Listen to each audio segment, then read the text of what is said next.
Okay, so ladies and gentlemen, you are welcome, and I hope you can all hear me. Please, can you see me and can you also hear? Hello, can you see the board and can you hear me?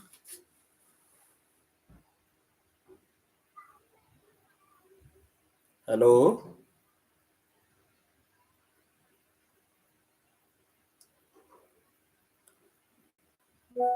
okay, thank you. So, what about the board? Is the board clear for all of you?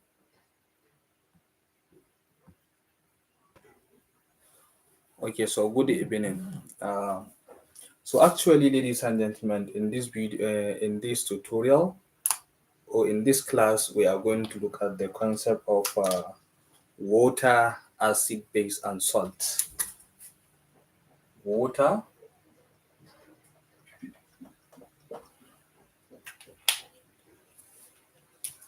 acids, base, and buffer.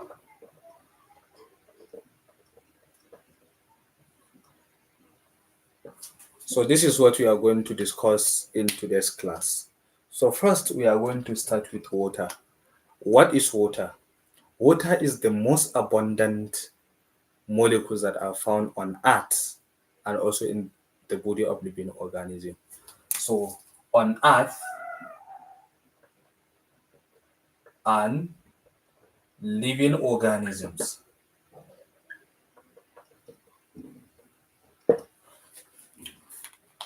on Earth and also in the body of living organisms, water is the most abundant chemical compound. It is the most abundant chemical compound. It means that it occupies the largest percentage in the body of living organisms and also on the earth, with about 70 to 90%. So that is the first thing that I want you to understand from the point of water. So it is the most abundant molecules that is found on earth, which occupies about 70 to 90%. And I want you to understand something which is also very important. There must be water before metabolic activities take place in the body. There must be water before metabolic activities take place in the body. So if there is no water, there is no metabolic activities. There is no any single metabolic activities that can take place in the body. And what is metabolic activities? Metabolic activities, or when we said metabolism, you need to understand the concept of metabolism itself. What is metabolism? Please, in this class, is there anybody that have an idea of what metabolism is all about? What is metabolism? Let me start by asking a question. What is metabolism? Yes, good evening. What is metabolism?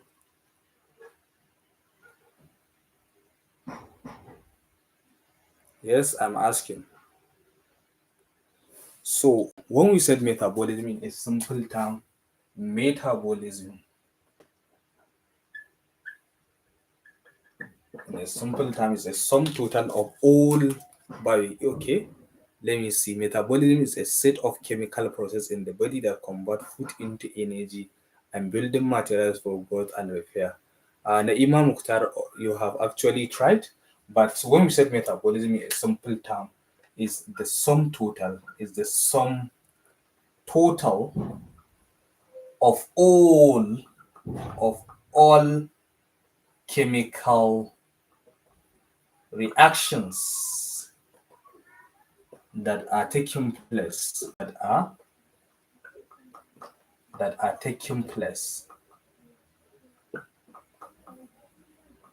in the body of a living organism.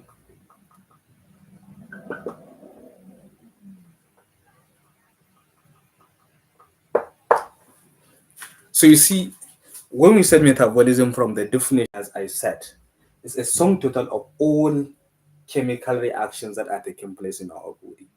In the body of human, or like in human, there are thousands of reactions that each and every minute in our body.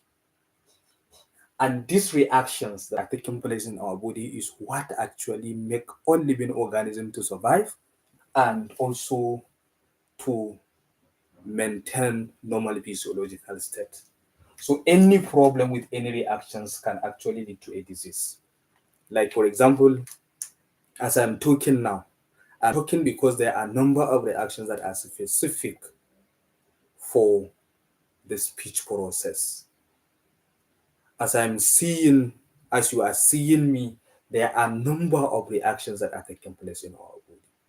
So reaction is not actually about the digestion of food, conversion of food into energy. There are a lot of reactions that are taking place in our body. In fact, when we are talking about disease in the body of each and every living organism, it is because there is a problem of a reaction. So reactions is what leads to disease and health situation in each and every living organism. If you are normal, if you are physiologically or apparently normal, is because your chemical reactions or the chemical reactions that are taking place in our body, they are apparently normal. And if you are not normal, it's because there is no there is actually a problem with one of the reaction. So that is why if you look at it, as I said, on Earth, even and also in the body of living organisms, there is about 70 to 90% of water. So if you now take human, I now as a human, there are 70% of water in my body.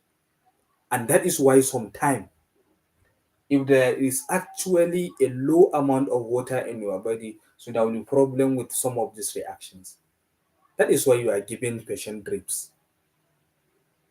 Why are you giving people saline? It's because it's normal physiological saline. So I actually want you to understand that actually when we are talking about metabolism, it's a sum total of all chemical reactions that are taking place in our body. So if there is any problem with any of the reaction, so there will be a disease. So disease is coming as a result of a problem with some of.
Okay, sorry. So I want you to understand that that is why I usually used to tell students biochemistry is very important, because everything that you are seeing, any physiological process that are taking place in our body is because of the chemical reactions that are taking place in our body. So I want to just tell you that water is very important for even metabolic activities to take place. So these reactions that are taking place in our body are occur or usually occur because there is water molecule. And whenever there is a drop of water from this 70%, so there will be a problem. So that is why sometimes you give your patients drips. So I hope it is understand. So I hope it is understood. So water is very important, and if there is no water, there is problem with our metabolic activities.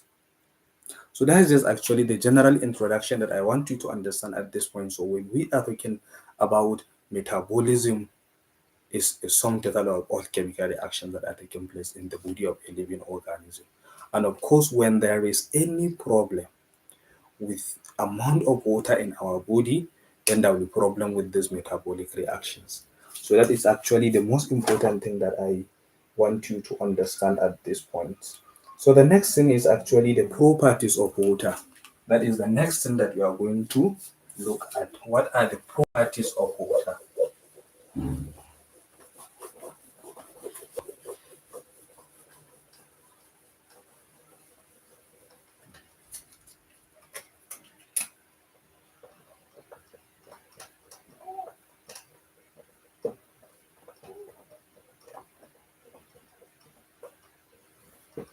So properties of water, that is the next thing that we are going to look at. So what are those properties of water? Number one, when we said properties of water, as I said, it is actually number one. From the point that I just actually made, it is the most abundant. Water is the most abundant. Water is the most predominant or is the most abundant chemical components. Chemical components in a living organisms. So it means that it has the largest percentage in the body of a living organisms. That is the meaning, or that is actually the first point here. It is the most abundant chemical component in the body of a living organism. And then second,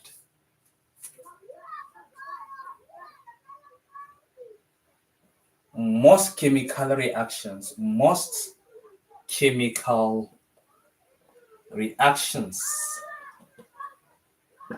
take place in aqueous in aqueous in aqueous in aqueous environment. So most of the chemical reactions that are actually occurring in the body of a living organism, it occur in aqueous environment. So then the next one after this is that hydrogen bond. Number three, hydrogen bond. Hydrogen bond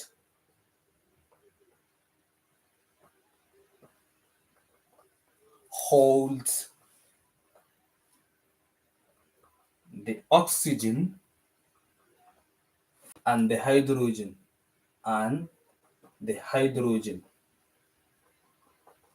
in water molecule.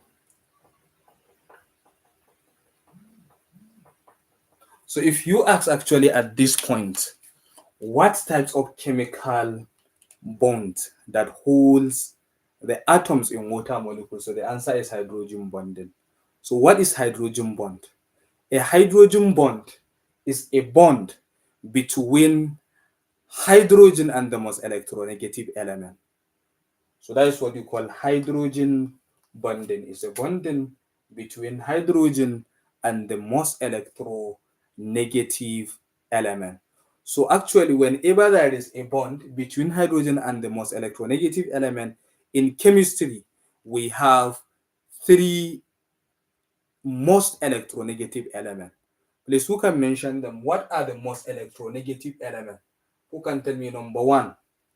The most electronegative element among all the elements that we have. What are the most electronegative elements, please?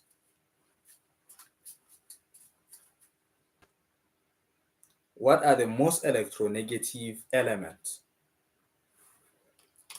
So the most electronegative element are, we have oxygen, that is number one, and then number two, we have nitrogen, and then number three, we have fluorine. So these are the three most electronegative elements. So no, sodium is not electronegative element. So the most electronegative element that we have oxygen, we have nitrogen, and we have fluorine. So whenever you see hydrogen with any of these elements, So the bond that holds them together is called hydrogen bonding. So one of the properties of water molecules that I want you to understand at this point is that the hydrogen and the oxygen that are found in water molecules, remember, water molecules is like this. H2O. This is the formula for water. So as you can see, you have oxygen and then you have hydrogen. So two hydrogen and then you have one oxygen. So since you have oxygen and then you have hydrogen, so it means that the bond that exists between this hydrogen and oxygen in these water molecules is called hydrogen bonding. So whoever asks you what is the types of a bond or what is hydrogen bonding, hydrogen bonding is a bonding between hydrogen itself and the most electronegative element. And this electronegative element, we have oxygen, we have nitrogen, we have fluorine. So oxygen is part of it. So that is why the major bond that holds the oxygen and the hydrogen in water molecules is hydrogen bonding. So then, so now, the next thing after this is that, okay, oxygen, oxygen. Yes, chlorine is also electronegative element, but these three are the most electronegative element because they are all in the same period. If you look at chlorine, it has 3 shell, while all these 3 they have 2 shell. So it means that they have high effective nuclear charge. So because of their effective nuclear charge, that is why they are actually considered as the most electronegative element. So the effective nuclear charge in these 3 elements is higher than that of the chlorine. So chlorine is also electronegative element, but these 3 are the most electronegative compared to the chlorine. So the bond that holds this together is called hydrogen bonding. No, bromine is not part of it because we are talking about most electronegative element. So now the question is, if you look at oxygen, this is how it looks like. In the oxygen atoms, it has a lone pair of electrons. It has 2 lone pair of electrons on its outermost shell like this. So this is the point of the attachment. So therefore, one hydrogen will actually form a hydrogen bond here, then another, because this is how it usually behaves. You can see this is a dash, dash, dash, and then you have hydrogen here. Then another dash, dash, dash, dash, then you have hydrogen here. So now the question is, between oxygen and hydrogen, one is positive and one is negative. So between oxygen and hydrogen, which one is negative? Between hydrogen and oxygen, which one is negative?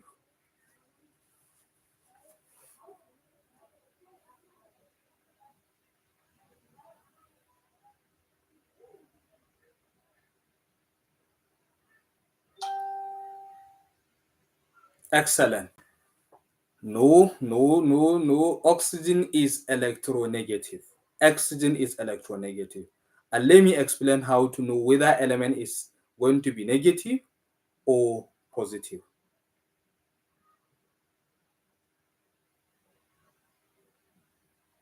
Okay, Faith, she wrote we have fluorine, most electronegative, and then we have oxygen, then followed by fluorine, and then nitrogen. The truth is that actually, if especially, okay, we will come to that. So now, oxygen is most electronegative element, but I think let me just explain how do you know whether element is electronegative or electropositive. So you need to know first, like in the case of oxygen, it has atomic number of 8. It has atomic number of 8. So the first shell will accommodate a maximum of 1, 2 electron, and then the second shell will have 1, 2, 3, 4, 5, 6. So we have 2, 6.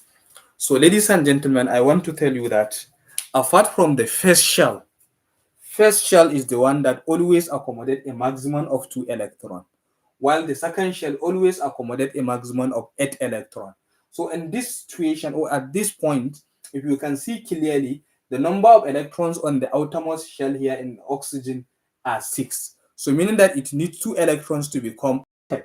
So therefore, at this point, you need to understand that oxygen is going to accept 2 electrons, because there is no point that it is going to donate it is 6 electrons. So it will accept 2 electrons for it to become completely filled with electron. So therefore, it is going to accept electron to become octet, that is to peel off the outermost shell. So any element that's going to accept electrons to become completely filled with electrons, so that element is said to be negative. And how do we know even element is negative? Any element that after you draw their electronic configuration and you realize that they have 5 electrons, they have 6 electrons and 7 electrons on their outermost shell, it means that those elements are non-metal and they are negative. Those elements are non-metal and they are negative. So therefore, by looking at oxygen, it has 6 on the outermost shell. So oxygen is a non-metal and therefore it is also going to be negative. But in a situation where you have an element and the element has 1 electrons on the outermost shell, 2 electrons on the outermost shell, or 3 electrons on the outermost shell, so these elements are said to be metal and they are positive. They are positive. So therefore now, then the next one, now let's look at the hydrogen. So you see from here, you all understand that oxygen is negative. So therefore you can even come here and write oxygen is partial negative. Oxygen is partial negative. While chlorine, hydrogen, by looking at hydrogen, hydrogen has atomic number of 1, and then the first shell has 1 electron, so it has 1. So by looking at this formula, that since we said that any element, so please can you take that again? Okay, I'm coming. So by looking at now, this is of course, this is by looking at this formula, I said that any element that has 1 electrons, 2 or 3 electrons on their outermost shell, they are metal and they are positive. So therefore, at this point, by looking at hydrogen, it has atomic number of 1 and it has only 1 electrons on its shell. So therefore, it has only 1. So hydrogen is metal and is said to be positive. So therefore, since hydrogen is positive, so it's going to be now partial positive. So because in terms of electropositivity and electronegativity, or in terms of charges, these two elements, they have different charges. They are said to be dipolar. They are said to be dipolar, or you can call it dipole. You can call it dipole. So this is partial, oxygen is partial negative and hydrogen is partial positive. So they are said to be dipolar and they have the tendency to dissociate in water. Sorry, they have a tendency to dissociate. So that is why water and hydrogen can dissociate. So that is actually the pot properties. The oxygen, because we are talking about the properties of water. So the pot properties of water, I think let me also write it. Let me also write it, number 4, that the oxygen, the oxygen of water, is very electronegative, is very electronegative. That is number 1. It is very electronegative. While hydrogen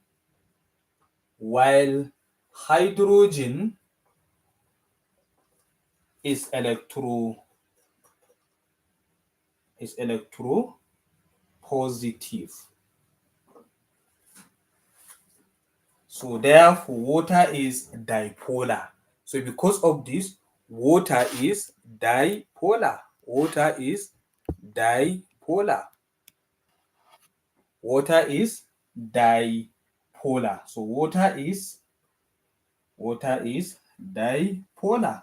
So because water it is dipolar, it means that it can dissociate. So when we said water is it can dissociate by looking at this, so we have water H2O. So because of this of its nature, that is the polar nature of water, so it can dissociate to produce hydrogen ion plus hydroxide ion. So I hope you understand. So hydrogen is partial positive, oxygen is partial negative. So that is why it can dissociate to produce hydrogen ion and hydroxide ion. So this is actually the pot properties of water. Is that clear?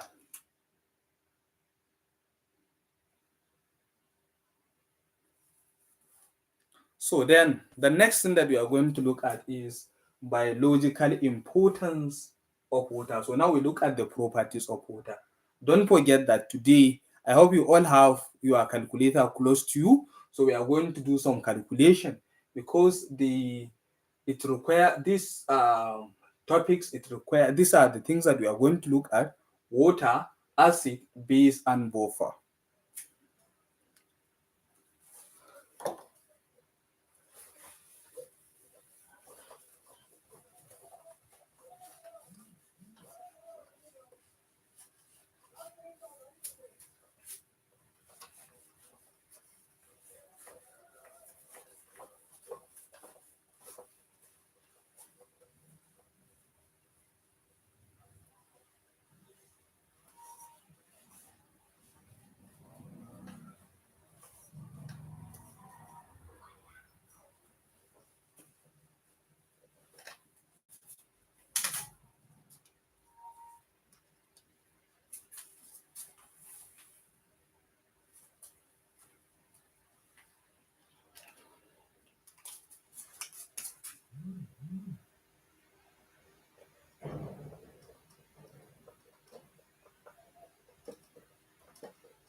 So number one, a molecule with electrical charge distributed unequally about its structure is referred to as a dipole. I think we just discussed about dipole because their electrical charge are unequal.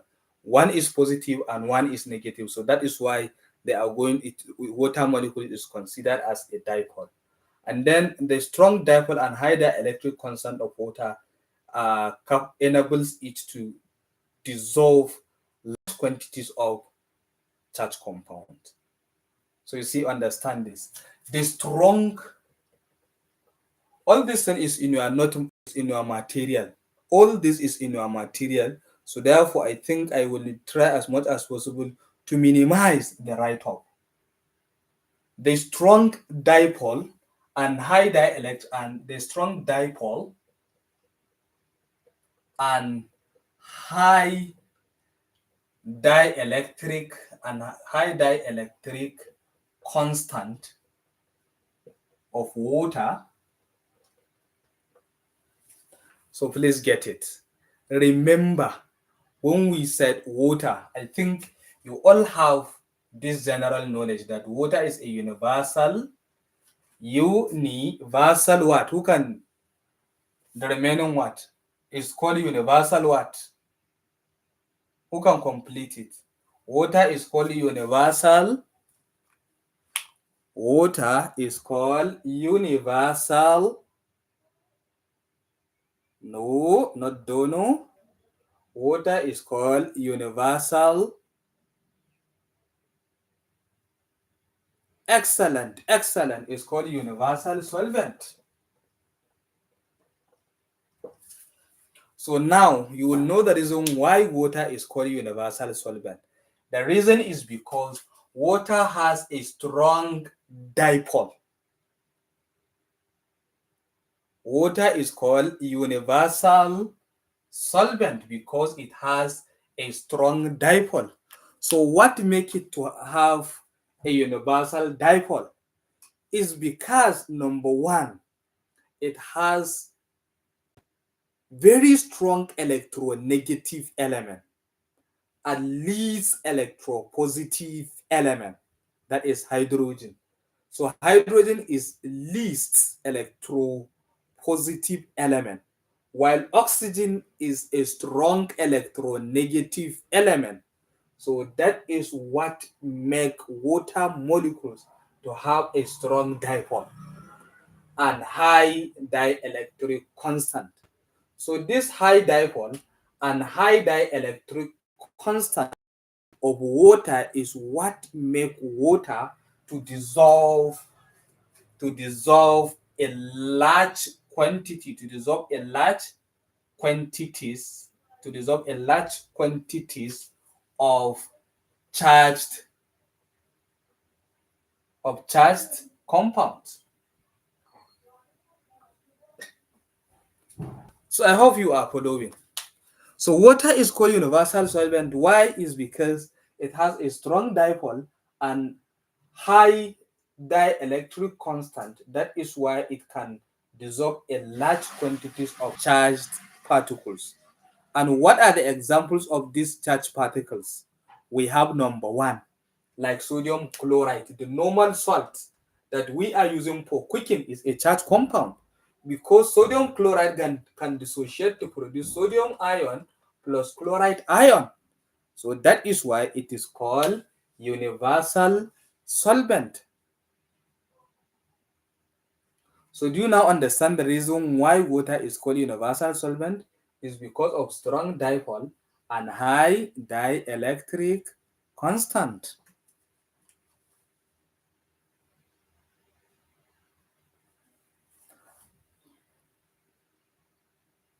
And another reason, which is under the fourth properties or fourth importance of water, water is also considered as a universal solvent because of the hydrogen bond.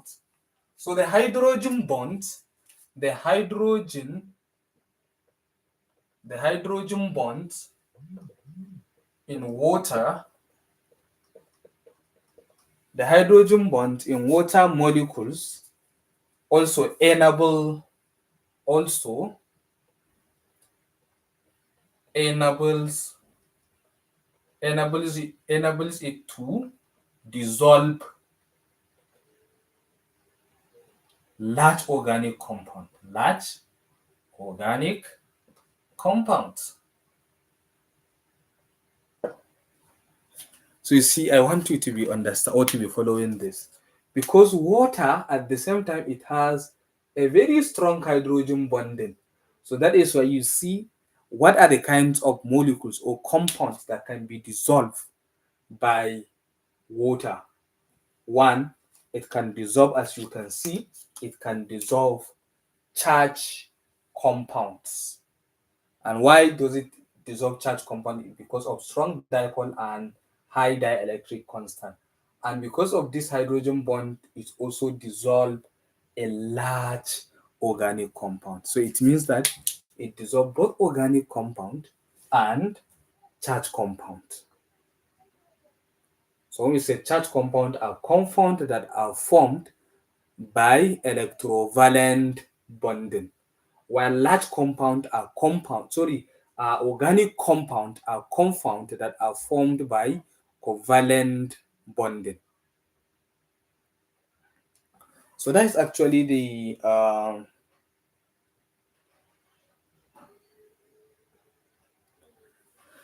and at the same time the fourth properties of water is that water provides the enabling environment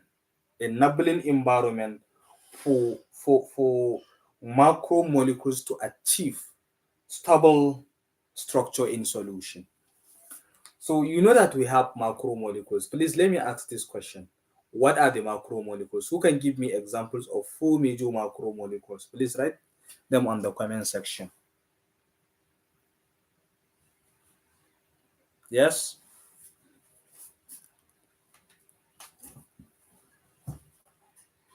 Four examples of macromolecules.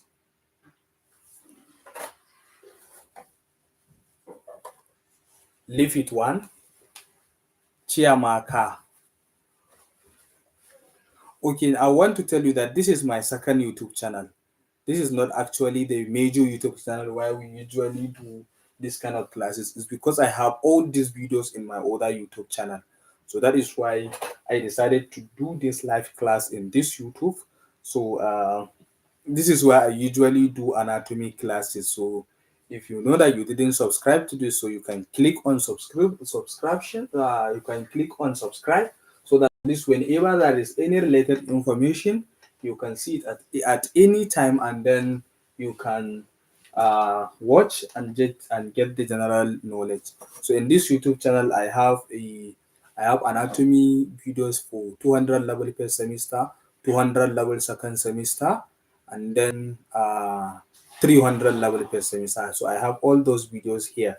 Then my other YouTube channel, which actually the large one that has close to 800 videos, is where I am taking the two physiology courses you are doing, the biostatistics and even the biochemistry. So it is actually on the other YouTube channel, and I advise for some of you that are not in my tutorial group to try as much as possible to join the tutorial group, so that at least we can have a fruitful discussion and also enjoy some of the questions that we usually post in the group, so that at least you can find your exams, quiz, and test very simple.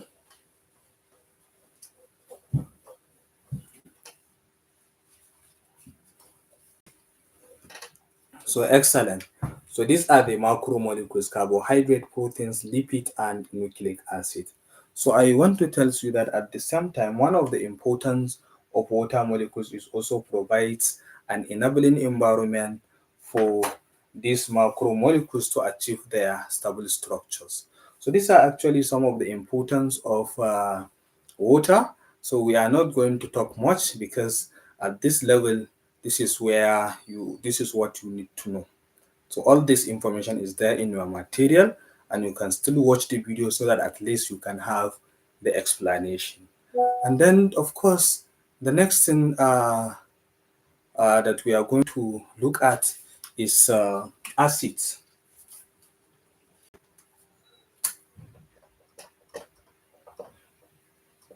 Acids. So what is an acid? So there are various definitions of an acid. There are a lot of scientists that actually brought about the definition of an acid. So what is an acid? An acid is a substance according to Bronsted-Lowry. Bronsted-Lowry. We have Lowry's definition of an acid. We have Bronsted-Lowry definition. We have Arrhenius definition of an acid.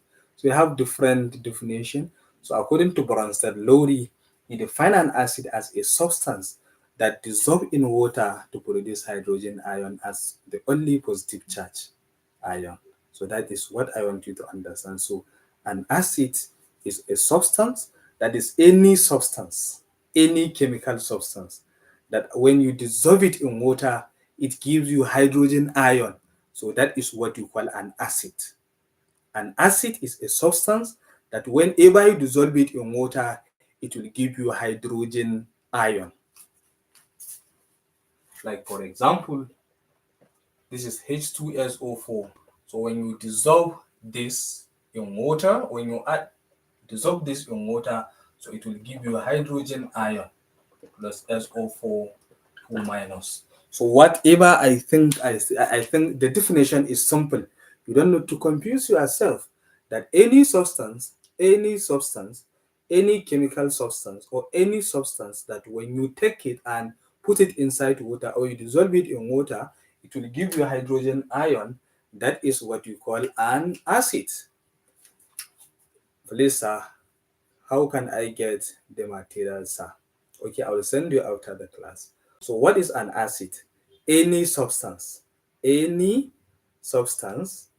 that when you take it and you add it inside water, will give you hydrogen ion. That is what we call an acid. Is the definition clear? Do you get the definition? Any substance that when you take it or when you dissolve it in water will give you hydrogen ion, that is what you call an acid. So an acid is a substance that whenever you dissolve it in water will give you hydrogen ion. So that is what you call an acid. So as you can see, this is an acid. So now, how do you know that maybe now you are in the lab? You are in the lab and you are given, like, let's say 5 different solutions. Let's say you have 5 different solutions like this. 5 different solutions. 5 different solutions like this. 5 different solutions. 5 different solutions like this. So let's say this is 1, this is 2, this is 3, this is 4, and this is 5. So how will you know that? Let's say these are all your solutions.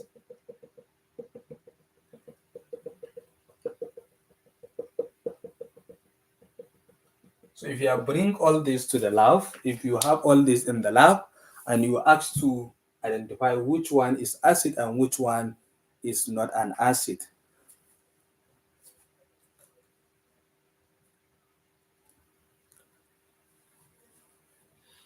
So now let me ask a simple question. How will you know that this is an acid? Assuming now you are a scientist or you are a medical practitioner and you are given a 5 this and you ask to identify which ones among all these are acid. So what do you do? What do you do, please? You have these 5 different samples and you ask to identify which one among them is acid. So how do you do? If you dissolve in water, it might not necessarily to tell you whether it is an acid or not. What do you do?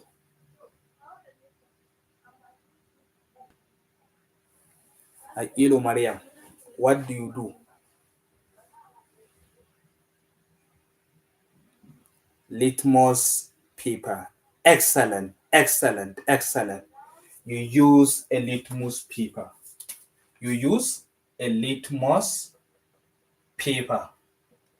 Or what? Who can tell me, apart from litmus paper, what other things can you use to know whether I agree litmus paper? So to know whether you have an acid among all these or not, you use a litmus paper. And the truth is that whenever you have a blue, look at it, when you have blue like this litmus paper, change to red, blue litmus paper, change to red, that means you are dealing with an acid. So you use a litmus paper, you put in all of this. So you take one, put it here. If it changes from blue to red, it means it is an acid. And if you take this and maybe you take the blue litmus paper, you put it inside too, and you realize that there was no any change in color. That blue litmus paper remained blue. That means it is not an acid, it is a neutral substance. So that is what you use. So you use a litmus paper, you put it among all these 5.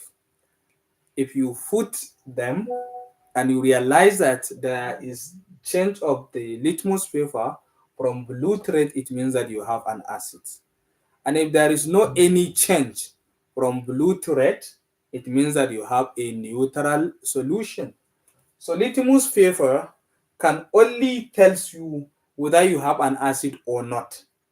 So what do you do to know whether the acid you are dealing with is concentrated acid or is diluted acid? So what do you use to tell you the degree of acidity or the degree of alkalinity of the acid. Sorry, it tells you the degree of acidity of the acid. How do you know? Because sometimes you might not know, okay, if it is an acid, is it diluted or concentrated? You don't know. So you use a pH meter. So at this point, you use a pH meter. So pH meter will tells you the degree of the acid.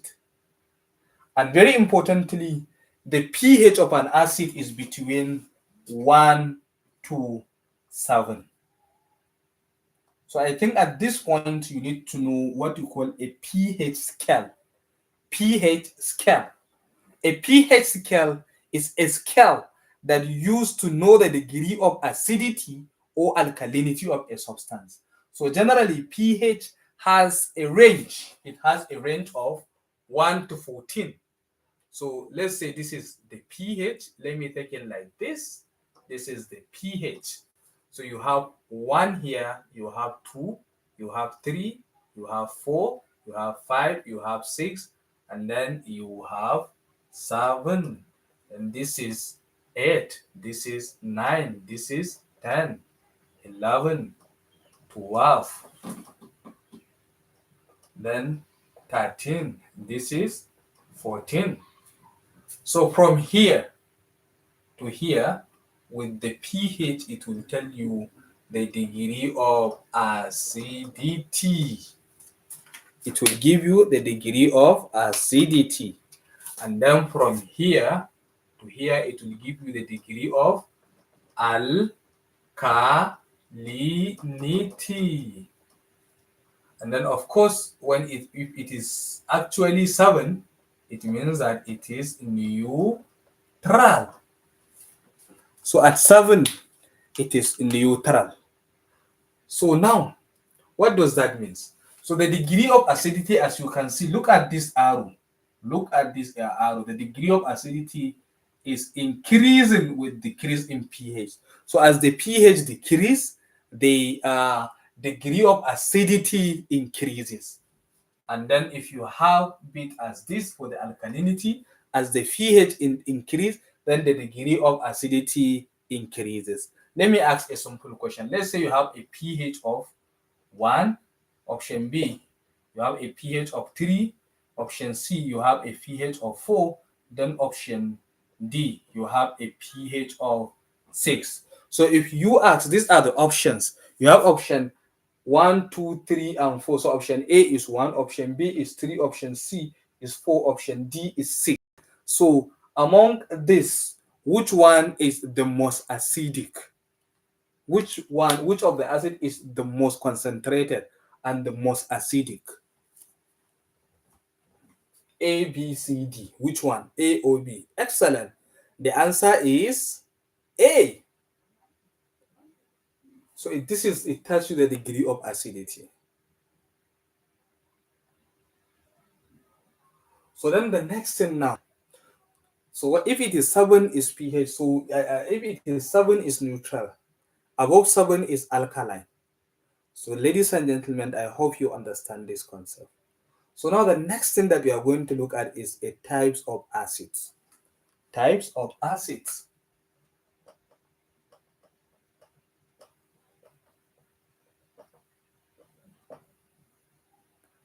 We have organic acid, number 1. We have organic acids. Number 2, we have inorganic acids.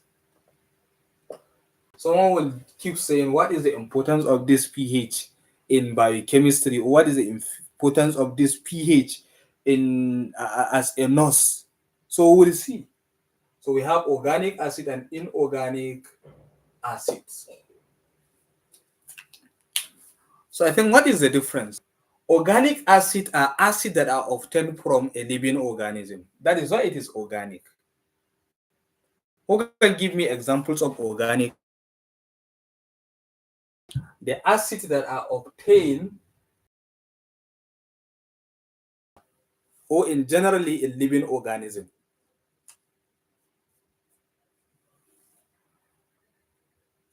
So who can give me examples? These are the two types of acids. Organic acids are acids that are obtained from living organisms, while inorganic acids are acids that are obtained from non-living organisms. So who can give me examples of organic acid, please? Examples of organic acids. That is what I am looking for. Examples of organic acids. Excellent, excellent, excellent. We have citric acid. Citric acid from where? From lemon. Excellent. Oh, citric acid from where? From lemon. Yes. Citric sinensis. So examples of organic acid. Examples of organic acid, we have citric acid. So now let me ask one question. Is it advisable? Is it advisable for someone that is having ulcer to be taking orange? To be taking orange? Is it advisable? Is it advisable for someone that is having ulcer to be taking orange?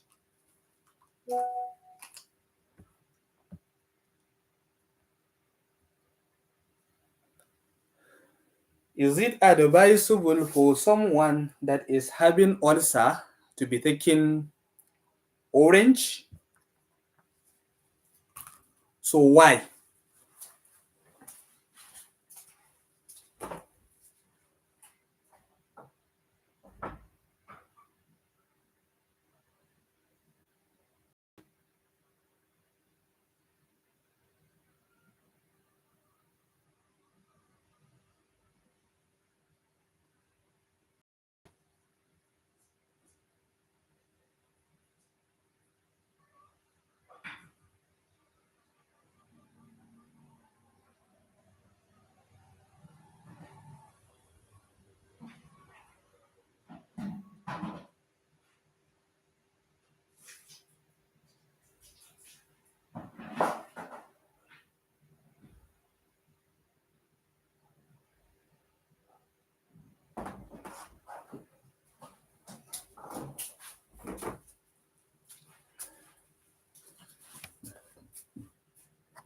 No, sir, because it's citric acid. Because it contains citric acid, yes. Remember, one of the major,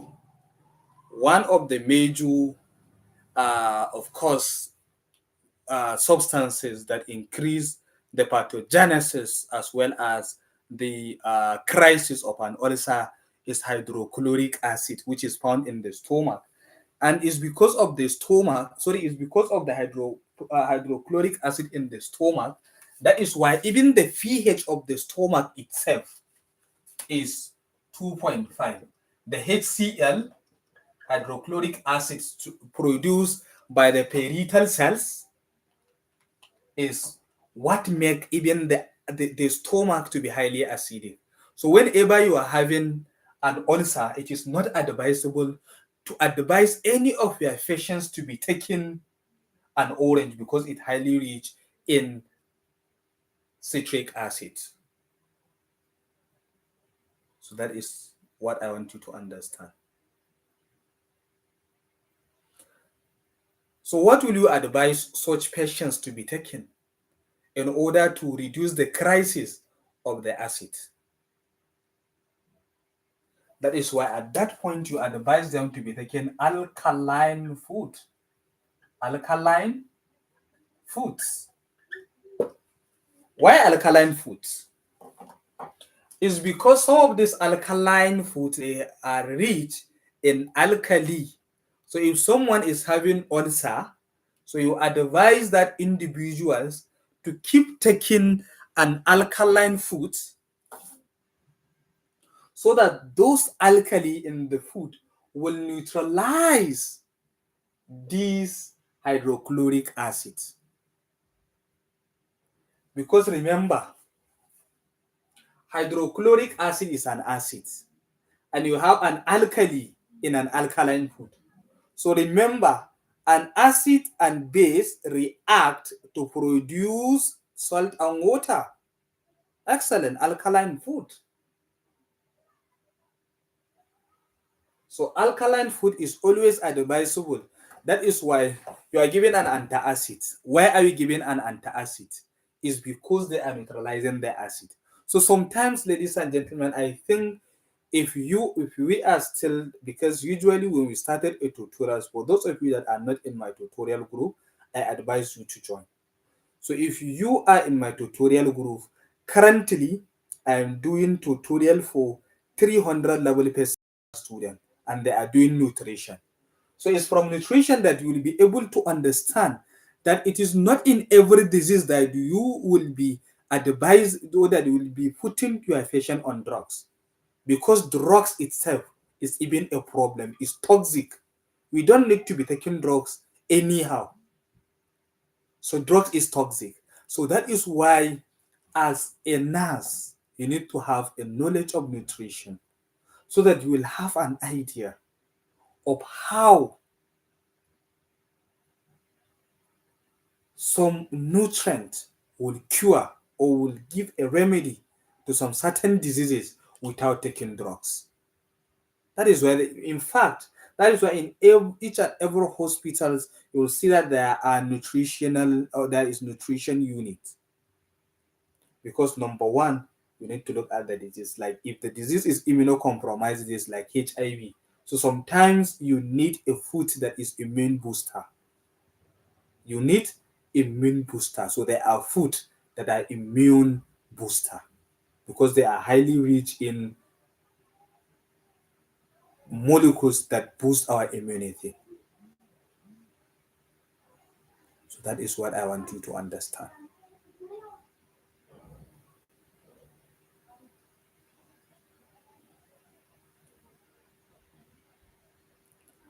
Yes, of course, Helicobacter pylori is one of the microorganisms that also responsible for causing ulcer itself. So please, I want you to understand that there are some certain nutrients, or that there are some certain foods that you need to take them to cure some of these diseases without even taking the drugs.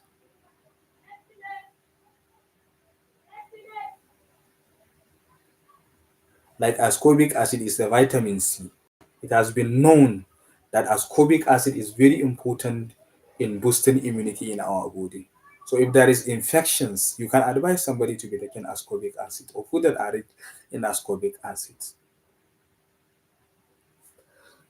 And then in addition, another examples of organic acid, we have lactic acid. We have lactic acid. What is lactic acid? It's also an acid that is found from or in milk. Milk. So lactic acid is also another examples of organic acid. And some of these organic acid, as I said, we generate them even in our body. Remember, you are doing physiology and you have did physiology from your colleges of health. Remember metabolic acidosis and metabolic alkalosis. When some of these organic acids are accumulated, so when there is colossal accumulation of this organic acid in the body, that leads to a disease called metabolic acidosis. Why? Because once these organic acids are too accumulated in our body, they will keep releasing hydrogen ion, of course, because they are acid. So they will keep releasing hydrogen ion. So that hydrogen ion that they are releasing, they will they will be decreasing the pH of the system, like the blood. If you have too much of lactic acid in the blood, we know that the pH of the blood is 7.35 to 7.45. So these are the pH of the blood. So the pH of the blood is between 7.35 to 7.45. So if you have, this is a blood. So if you have too much of this lactic acid excreted or accumulated in the blood, what will happen? This lactic acid will keep releasing hydrogen ion, and this hydrogen ion will be decreasing the pH from 7.35 maybe down to, let's say, 6.8. So you see, it decreased the pH. So if the pH is decreased, so there it will lead to a disease called metabolic acidosis. So that is why we have metabolic acidosis and we have metabolic alkalosis. So importance, it is very important to understand the knowledge of this pH, so that at least whenever you have a patient, you can even start it with just pH meter. You can measure the blood. Sometimes if you know what you are doing, the issue of all this issue of whether you are a medical lab or you are not medical lab, all this information you are getting them here. You are getting them. That is why you are doing biochemistry. That is why you are doing physiology. That is why you are doing chemistry. So all these things are very important, because at the end you are going to have accumulative knowledge. Let me tell you, ladies and gentlemen, it is very important to sit down whenever you are doing any course. Sit down very well, reason very well, read something, sit down, understand it, digest it, and try to look at how to apply it in a real practical situation. So that is what I want you to understand. So all these organic acids, they are organic acids that are produced in a living organism. Some of them, if they are too much accumulated in our body, they will lead to a disease called metabolic acidosis. And if they are actually if they are low, they also lead to another situation, another disease in the body. So they need to be maintained within a normal range. That is why homeostasis is very important. This lactic acid that we are talking about, whenever you check your blood, is there. It has a normal range in the blood. But when it is above that or below that, then there is a problem. So that is why understanding the concept of pH is very important, because there are a lot of body fluid. Remember, we have talked about, for those of you that actually attended our last discussion on human physiology 225, we discussed about this issue of intracellular, extracellular, and transcellular fluid. Like, for example, transcellular fluid, like cerebrospinal fluid, is a fluid that lubricates brain. Synovial fluid is a fluid that lubricates joints. So if there is any problem with any kind of maybe biomolecules that are found there, especially the acidic one, it will lead to metabolic acidosis. That is why sometimes go and look at the gout disease. Gout disease. What causes gout disease? Is it not gout disease? Is it not caused by this acid? Uric acid. Uric acid. Uric acid causes gout disease because the synovial fluid there in the joints are too much, or has a colossal accumulation of this uric acid, and that lead to metabolic acidosis in that transcellular fluid, which is synovial fluid, and that will lead to the joint pain, inflammation of the joint, and so many other things. So please, you need to understand this. And for those that are having ulcer, because it is actually caused as a result of high increase in the concentration of this HCl. So when the concentration is high, there is ulcer. And if you take any food that has an acid inside the food, it will increase the crisis of the ulcer. So that is why when you realize that you have a patient that has an ulcer, it is always advisable to advise that patient to be involved in taking alkaline foods. Examples of these alkaline foods, we have apples. Apple. Apple is an alkaline food. Tomatoes is an alkaline food. Even fruit and vegetables, generally, most of them, they are alkaline food. So try to sit down, identify those alkaline food, and then start taking them. You don't need to always go to the hospital, taking drugs and so many other things. So you need to understand that. So now, we now talk about acid. So let me go back to the base before you continue. What is a base? A base is a substance that when ionized in water, it will produce hydroxide ion. It will produce hydroxide ion. Like for example, this is NaOH. NaOH.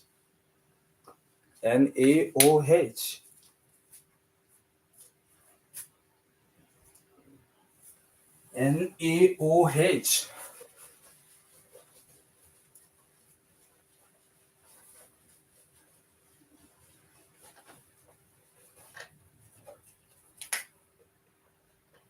NaOH. So when you ionize this in water, it will give you a sodium ion plus OH ion. So this is a base. It's a substance. Yes, watermelon is also part of it. So hydrogen, sorry, it gives you hydroxide ion. So this is what you call a base. So let me repeat it so that for a simple definition, what is a base? A base is any substance that whenever you put it inside water, or you add it inside water, or you dissolve it inside water, it will always give you hydroxide ion. So that is what you call a base. Is that clear? So even the base that we are talking about, we have organic base and we have inorganic base. We have organic base and inorganic base. Like this one is an inorganic base. Sodium hydroxide is organic base.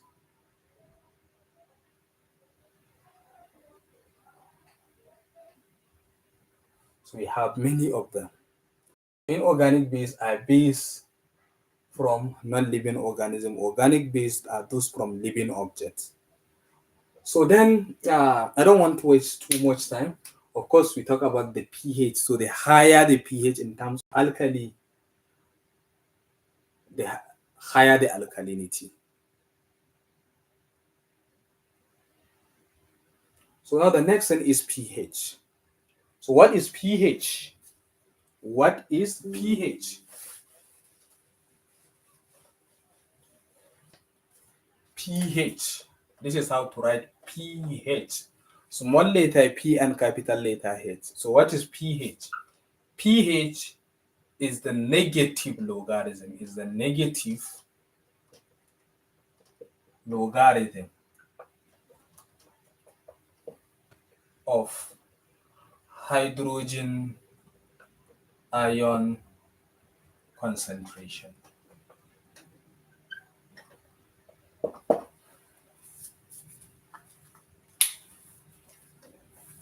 Please, are you following? Are you following? Are you following?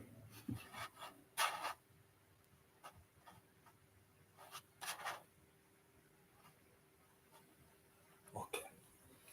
So pH is a negative logarithm of hydrogen ion concentration. So pH now, pH is equal to minus log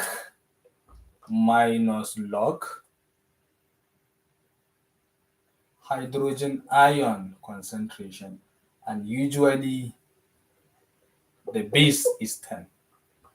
So it's a negative logarithm of hydrogen ion concentration. So that is what you call pH.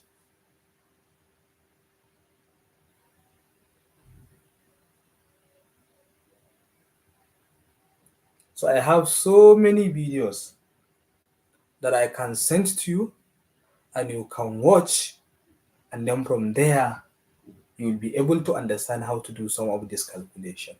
So I'm now going to give you some of this formula.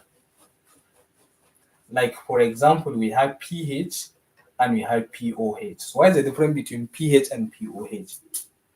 POH is equal to minus log hydrogen ion concentration, hydroxide ion concentration base 10. And we have a formula that says pH plus POH is equal to 14.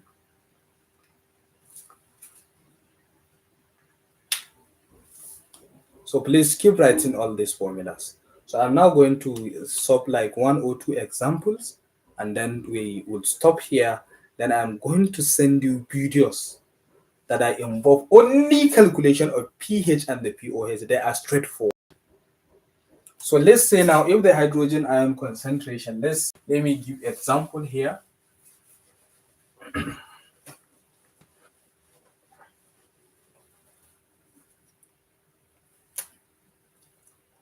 If the hydrogen ion concentration is 0.001 molar, calculate the pH of the solution. The pH of the solution.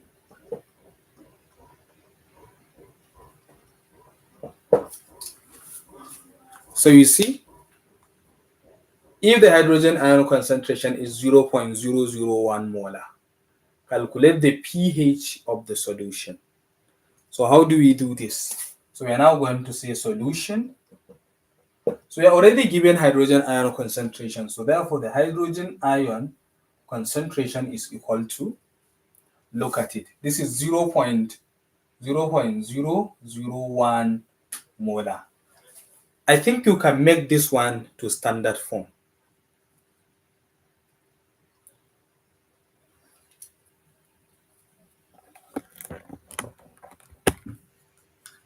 So you can make this to standard form. So how do you do it? Then you now count from here 1, 2, 3. So you have 1 times 10 raised to the power of minus 3 molar. So now to calculate the pH, so pH now is equal to minus log, we have base 10, then we have hydrogen ion concentration. So what is the hydrogen ion concentration? So now the pH is equal to minus log this one. This okay. If you now take 1 times 10 raised to the power of minus 3, I think it will give you the same thing as 10 power minus 3 molar. It's the same thing. Because if you multiply 1 times 10 raised to the power of minus 3, it will still give you 10 power minus 3. So therefore, we now have 10 power minus 3, and then we now have base 10. So please get this.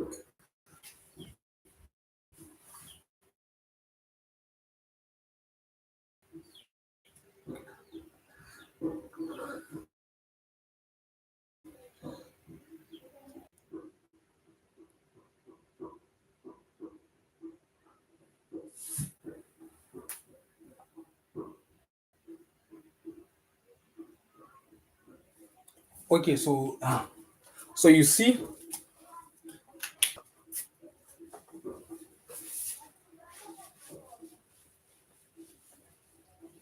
so already we have this minus 3. So this minus 3 according to the rules.